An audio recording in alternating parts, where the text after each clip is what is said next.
How's it going? This is a 2016 Ford Transit 350. I made a $1,000 mistake here. I was hoping that a few other folks might avoid. This is why I'm doing this video.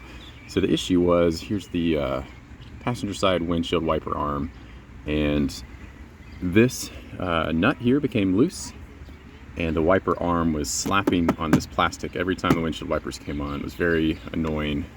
And if you look under here, just pull this plastic right off. Of course, I'm not gonna be able to do it in the video now. That's a 15mm nut. Again, that was loose. So these are pretty easy to readjust. Bottom line, you just make sure the wiper, you turn the wipers off before you turn the power off or the ignition inside, and then you can, so that the wipers are at rest.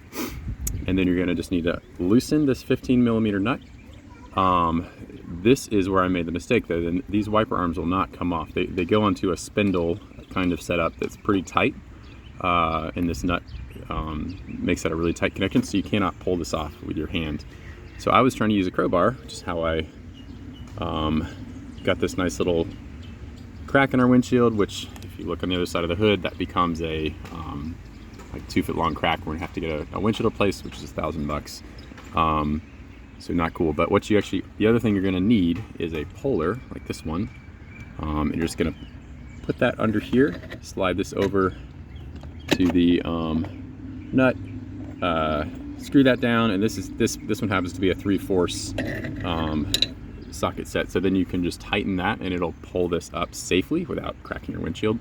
And then you can actually take the wiper arm off, readjust it if it's too high or too low, and then just tighten that 15mm back up.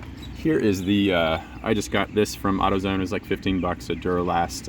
It says tie rod and pitum arm puller, but it works like a champ for these windshield wipers arms. And hopefully that saves somebody some time and a mistake.